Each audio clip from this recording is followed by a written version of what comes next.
All right then. Well, good afternoon, everyone. My name is Jonathan. I've been working with Autistic Minds now for almost 5 years, and I work on our online directory for the most part, although I do a few other things as well. So now I'm going to talk to you for a bit about being in employment and how it's helped to improve myself as a person as well as my skills. So we'll start at about 5 years ago when I first started working at Autistic Minds, and I'm sorry to say I was in a little bit of a fragile state at the time. I've been out of work for about 14 years, ever since I finished university. But I managed to eventually find this job through the efforts of a little employment program called the Ignite Project, which I'm sorry to say is no longer running, but I do want to say if anyone from the Ignite Project is hearing this now, just want to say a big thank you to you for all you did. So, at first I was put to work on the online directory, adding listings, doing research. Now, this helped me to wipe some of the dust off my long dormant IT skills. 14 years is a long time to be out of work after all. So, in addition to that, after I'd been here a couple of months, I asked if you could help out doing some of the fundraising with bucket collections around local supermarkets. And this helped me quite a bit to improve my skills interacting with other people. I'd answer questions about them, share some stories about my past, and like I said, I'd even listen to what they had to say as well, and offer my own input and advice. So, believe it or not, back before that, when it came to interacting with other people, my anxiety used to be so bad that I'd literally lose the ability to speak for a time. To be honest, talking to other people actually bordered on a phobia. But through this I learned to overcome that fear, and well, it's led to me being here today talking to all of you. So I've also been interacting with other members of the charity as well on various social activities we run. Like as a team we all went 10-pin bowling to Cardiff this one time, or even occasionally after work we'd go for a drink at the pub across the street. And I also, not that long ago, helped a couple of the other members of the team to run a pub quiz in Caerphilly as a fundraiser. And if anyone is thinking of attending our next one, let me warn you in advance, I'm known for putting together some notoriously hard quizzes. And over the last 5 years, I feel like I've achieved a great deal. After I'd been here about 1.5 years, I was made a team leader. I was even sent on this management and leadership course to help me improve my leadership skills and my confidence in my judgment. It took 9 months of hard work, but I successfully completed that course. So that means I'm now officially qualified to boss people around. And I've also begun recently doing talks at some of our live events. I did an introduction here last year and another one up in Llandudno back in May. So, and I will admit doing this talk today has taken all the courage I can summon. So, no small achievement there, I guess. So, to sum everything up, I've achieved a great deal. I do feel like there's still room for improvement in some areas, but I'm part of a great team. We all work to support each other. We all help each other to improve. So, as the great Douglas Adams famously said, I might not have gone where I intended to go, but I think I've ended up where I needed to be. So, thank you all for listening.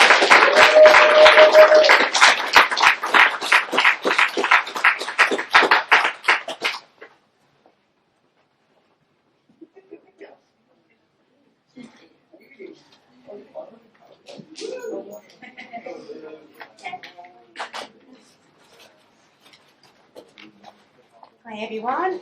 I can't talk as well as Jonathan does, or Nate does, or Reese even, but I have a little go. I'm Louise, and I offer support and advice in the Help Hub at Autistic Minds.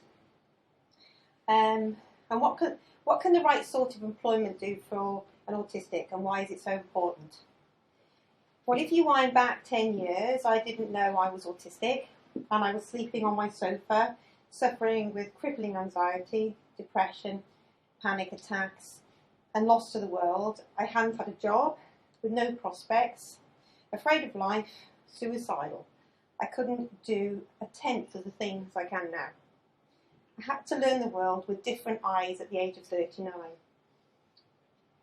I know how I got here was because of a few factors. A step from a local community library to volunteer. I joined a walking group and various things where I slowly built confidence. And there are a lot of things to consider. I could go on for a while about it. A big factor, though, is I had the opportunity of working with the Autism Directory, as it was called then, which has now grown to Autistic Minds.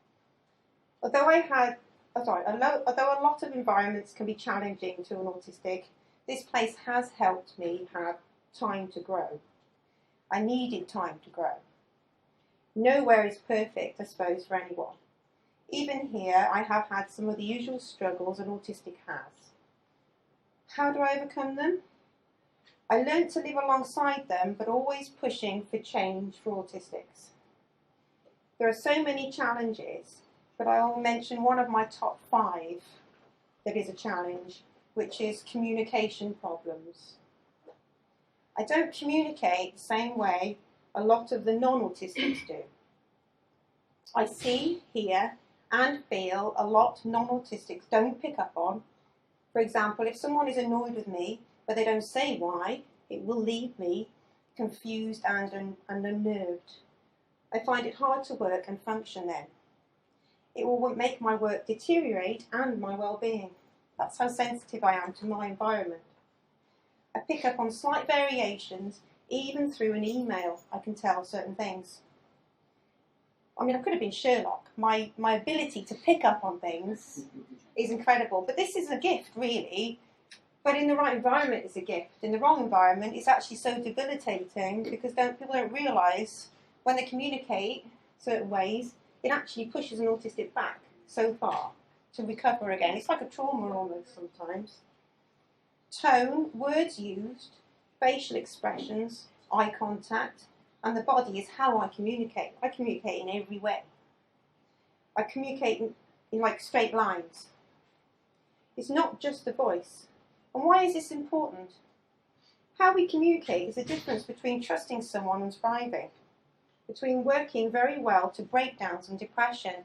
I talk to a lot of people on the helpline who are autistics because the people they're working with, they're creating depression, they can't go to work, they're having time off. This is why it's so important to create this environment, which a lot of people still don't get in working places. If you want to see the best in a working autistic, here is a recipe for it, although as we know, we aren't all the same.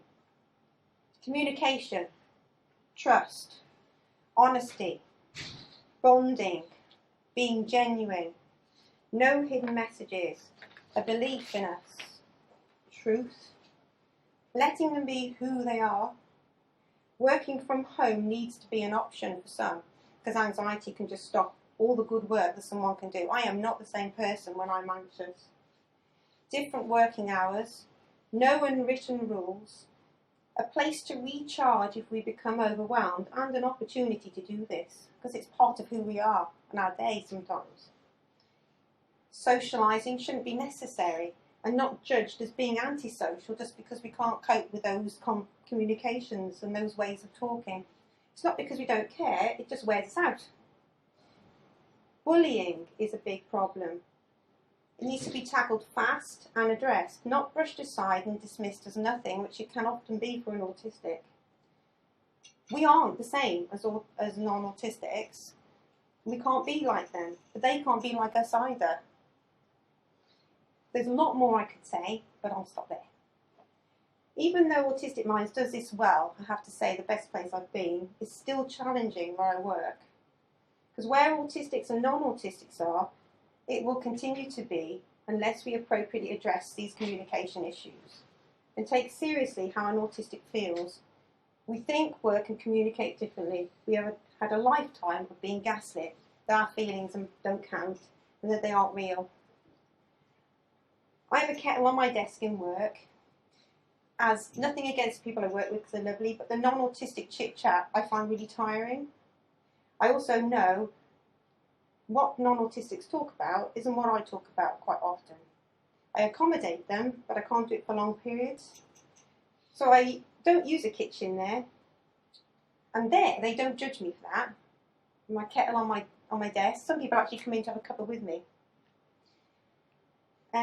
Until we properly address all this, working life will be more of a struggle for an autistic, and it's more of a struggle than it needs to be.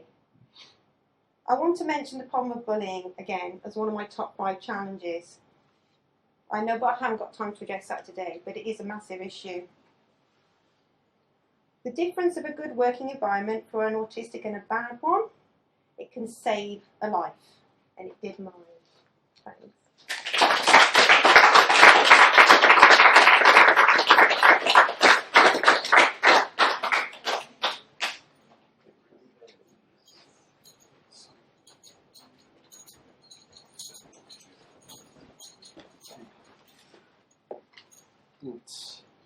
Nath Trevett, Teams Translator. What do I think of employment? It's a sign of independence. You hold a job, you earn and you save, you pay the bills, you refer to it. Well, it's also good for your mental health. Unless you work from home, employment gives you a change of scene and it keeps you busy during the day. Well, I know that some people work long hours because they need the money to go to college, etc. If, of course, they want to really handle that sort of thing by themselves. Fair play. Now, in terms of my lifelong employment, I've done a mixture of things. I've worked in a pub, snagged shelves at Tesco for 12 hours a week, worked as an admin assistant, and now, as I said, I translate. I've also done some freelance tutoring and performing. I don't really do that anymore because I don't really enjoy it now. I'd rather go on just making a difference to people's lives.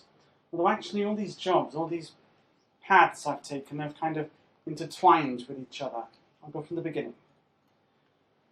Now, when I was in school, I just wanted to be like everyone else around me. Not that it made a difference, I would have been bullied and discriminated anyway. What I mean is, I wanted a job just because all my other schoolmates had one. So I started collecting glasses and washing them at the pub. And that was all right at first, but then it got boring after a while and I was advised not to go anymore due to a shortage of tasks. I never served anyone behind the bar because I was underage. After that, with the help of Elite, I got the job at Tesco. And that lasted a year and then I had to leave due to my final A-levels approaching. And also I was going to college in a couple of months. Like I said, I just wanted to feel equal. It wasn't for the money or anything, that was just a bonus. And I gained more than enough to get me through college and all that. Then, when I got to my last college year but one, I was worrying about what to do next. Towards the end of that year, I started volunteering at a volunteer bureau, but that turned to paid employment after I graduated. It was Careers Wales who advised that I consulted about that, because, as I said, when I finished college, I just didn't know what I wanted to do after graduation. I worked at the Bureau part-time for about 5 years, and during that time, I won Best Musician Award at the National Eisteddfod. And it was at that point I realised that what I really wanted to do was to make a difference to people's lives. So, I started raising awareness on autism in the Welsh media. And I've been doing this ever since. Anyhow, I was made redundant after 5 years at the Bureau due to a cut in their budget, but I wasn't bothered about this at all. Never really enjoyed the job anyway. Although I was unemployed for 2 years afterwards, I continued to raise awareness in the Welsh media and do some freelance tutoring and performing. In fact, if any of you ever watch Noson Lawen, which is on S4C, then tune in this Saturday, tomorrow at 8:30, where I'll be doing some country singing.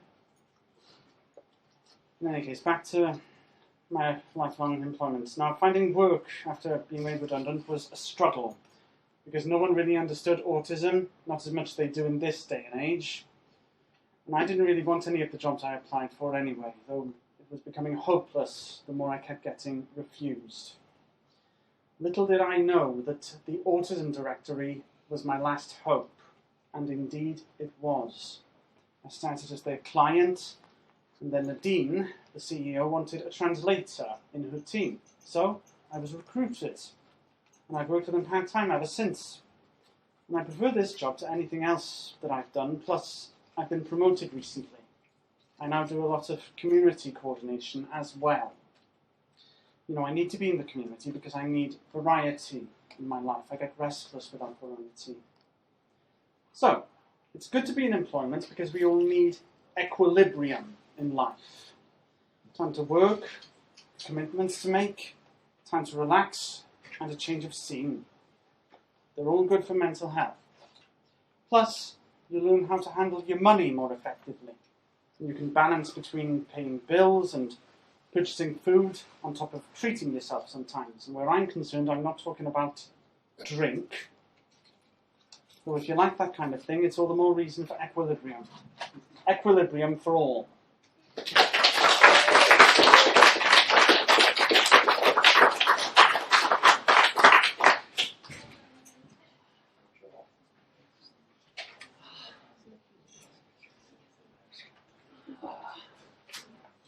Sorry, folks. I tend to talk quite quickly, so this won't take too long. And look at that. My slides aren't on the computer for some reason.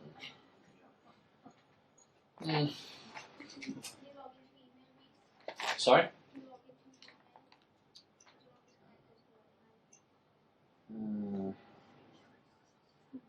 I'm terribly sorry about this, folks. Unless there is also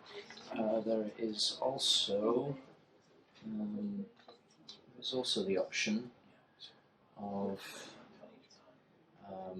speaking without. Actually, do you know what? No, I don't. Do you know what? I think I will. Sorry? Yeah, I think I can do it without the slides. Yeah. Could someone show me how to get it onto the Autistic Minds logo as before? I feel kind of silly. Is it? Yeah, perfect.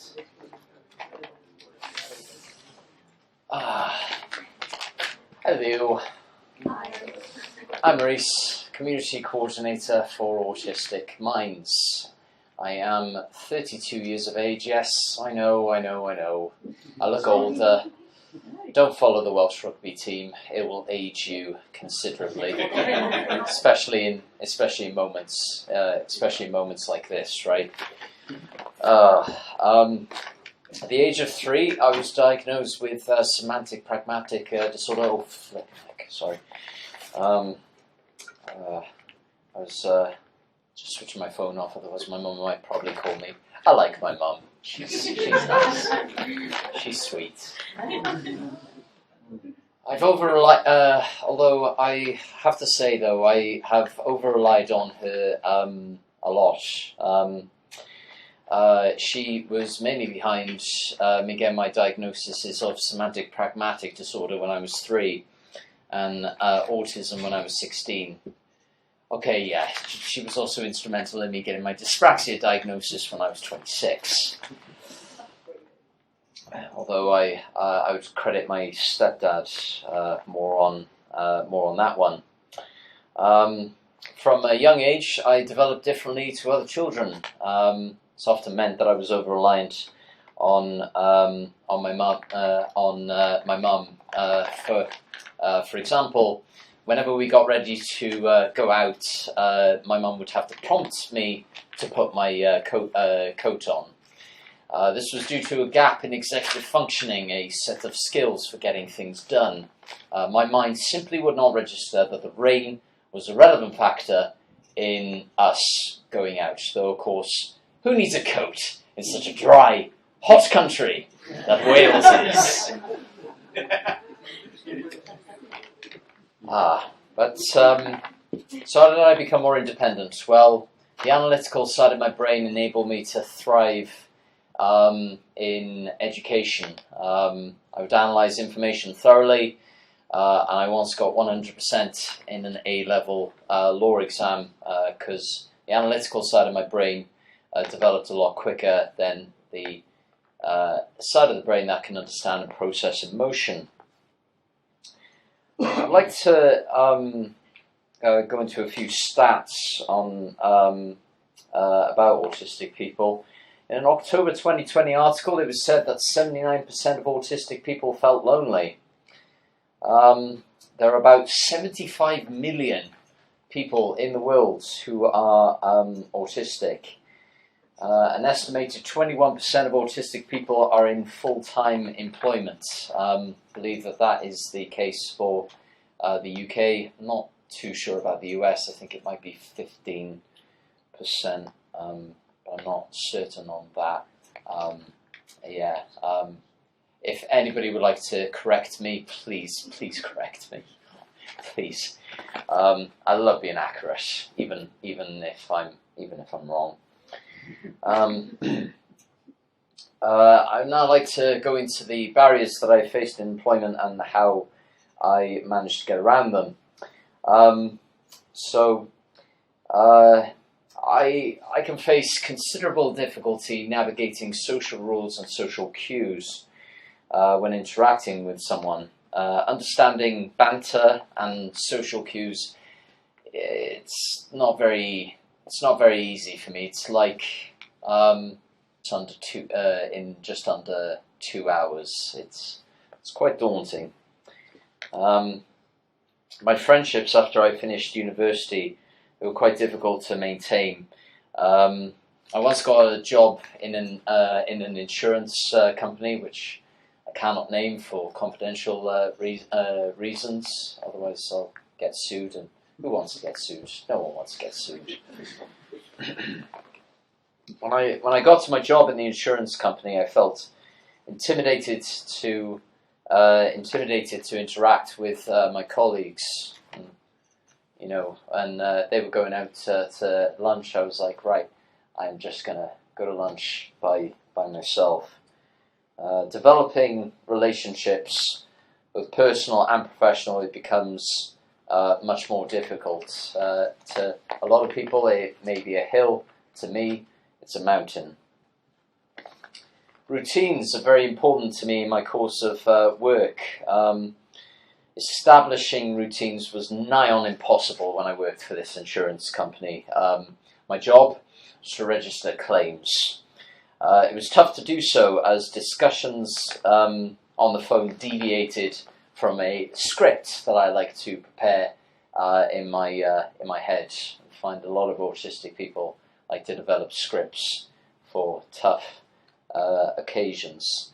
It also didn't help that it was a difficult sensory environment as well. Bright colours, a lot of phone ringings and a lot of social conversations. It was quite pleasant. It was quite pleasant. I'm only kidding. It wasn't pleasant at all. The result was that I eventually was made redundant from the insurance company.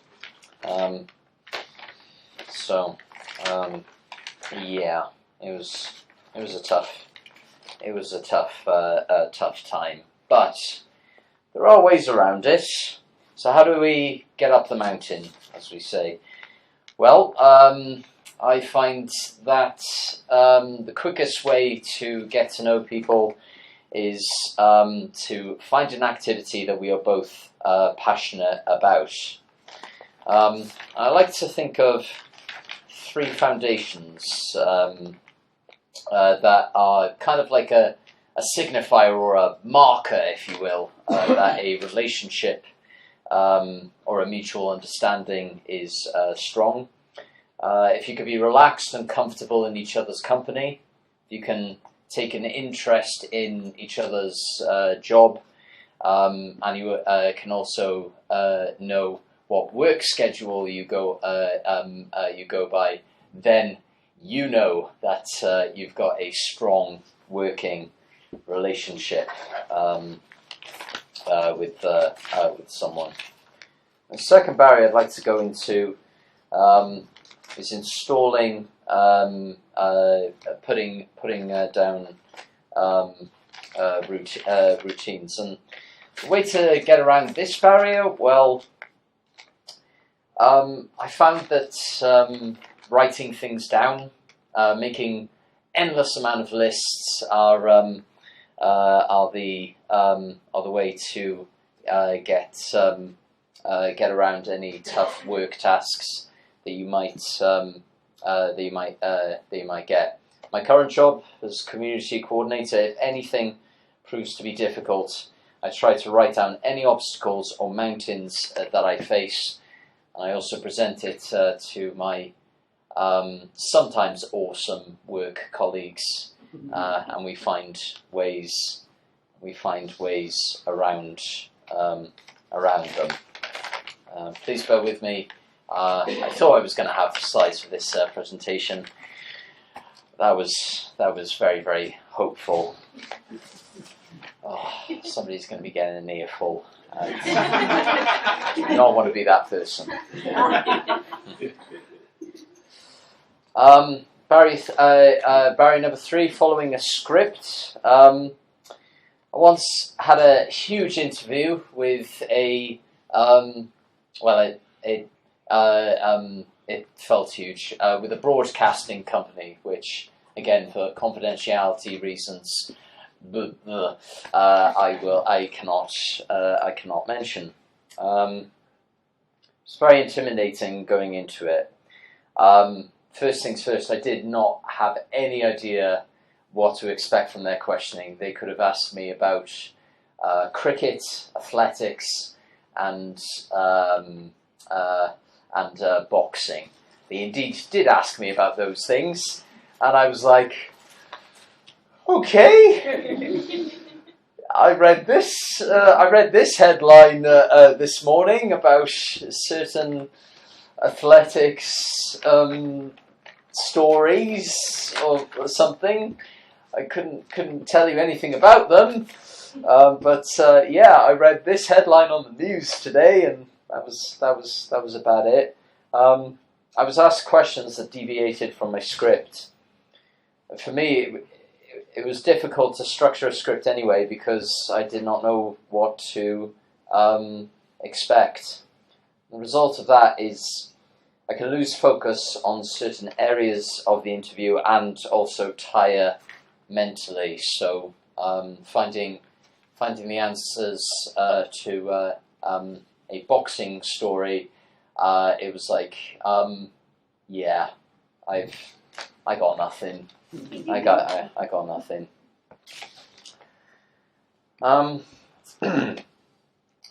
Reasonable, but this is where the reasonable adjustments of knowing your interview questions beforehand is absolutely instrumental. It is very, very good to ask for interview questions before you get in there. And what also enables you to prepare for an interview is that interview being about a strong subject matter. When working in a job with a strong subject matter, mental energy goes up and sensory stimulus goes down. I like to call it the Mount Fuji effect, and there's supposed to be a photo of Mount Fuji behind me, but I just would like to ask all of you, can you please just imagine, can you just imagine a big picture of Mount Fuji there with like sensory stimulus going down and mental energy going up. Thank you. Thank you very much. Why are you clapping? I'm not done yet.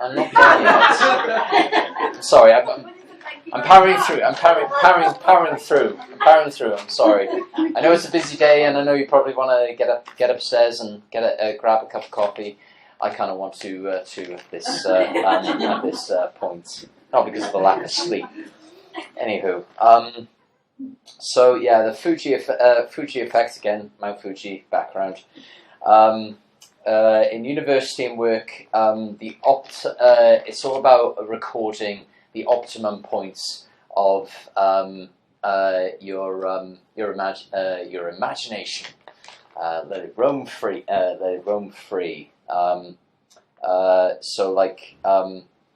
The specialist subject draws your imagination's focus and inspires your imagination.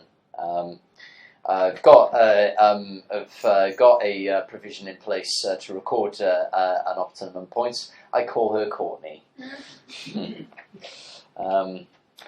Having a support worker is it's very, very good for recording the optimum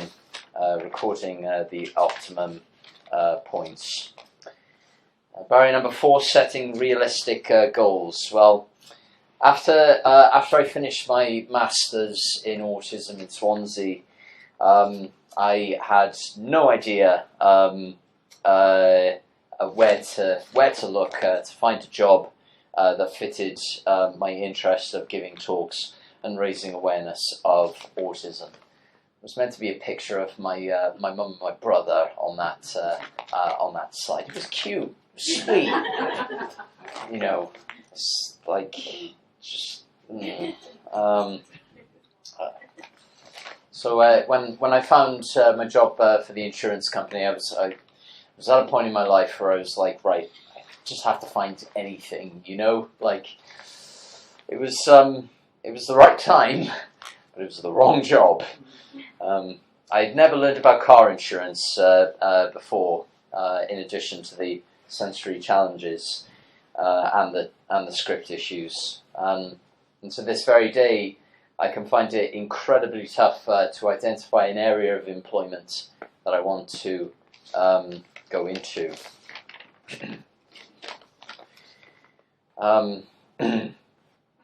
After I finished uni, I kept wanting to deliver talks and speeches. I delivered talks in Cardiff and Swansea Uni. There was meant to be a picture of Swansea University up on that board, just FYI. I was pretty good at. I was all right. I was all right at mission statements. I liked writing them. But I had a series of meetings with Autistic Minds. I met Nadine through networking a number of years before. And after each one, I was able to gain more confidence. This is when there was supposed to be a picture of a meter, which I like to call the confidence meter on the board behind me. Having access to work funding also increased the confidence that I felt going into working with Autistic Minds. You should always rely on your experience. It'll always give you an idea of what the right job looks like, and you will always have a chance of making an ambition into reality. In terms of handling complex work tasks, I hate being late. I cannot be prompt and efficient are two very, very important elements of my life. I do not drive, so trains and buses mean a lot to me. God, delays I've found on trains and buses. I feel your pain. Thank you, my friend. Thank you. Thank you. I hate it. Oh, once I was late, and my focus was diverted to the fact that I was late rather than the work that I was aiming to do. You know what I mean? It's you want to think about your work. You just can't. You just can't. You just can't. It's just but this can swap at different times. So the problem is that both work and getting there require focus, and it's tough to focus on both. However, on days where I'm late, I always like to remember a previous time when I was late and times where I've worked with my superiors, who are okay some of the time.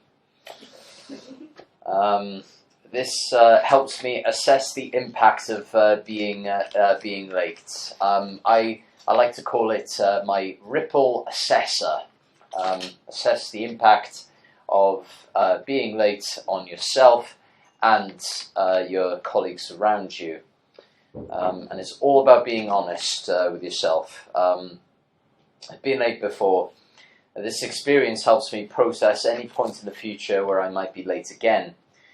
Being able to assess the impact of being late also becomes easier, as does reasonable adjustments like working remotely and late starting times. It's possible for me to be able to do my work remotely. Very, very important and underrated adjustment. And it's easier for me to just devote my energy from getting from point A to point B rather than the fact that I am late. A final barrier, processing a tough sensory environment. Examples of factors that are a lot for the brain to process for me. Loud sounds, conversations, radios, bright colours. The more sensory stimulus goes up, the more my mental energy goes down. There's meant to be a scales there with like sensory stimulus going up, mental energy going down. Just FYI. It's like the mountain analogy. It just turns a hill into a mountain. It just makes everything just tougher. But when I began working for Autistic Minds, my employees' experience when it came to autistic people was a huge reason that the sensory environments that I operated in were managed to such an extent that it is isn't as challenging as it could possibly be some of the time. John, why do you like to listen to music? I really don't know. Please listen to less music in future. It's very distracting. It's very distracting. I'm kidding. His music taste is awesome.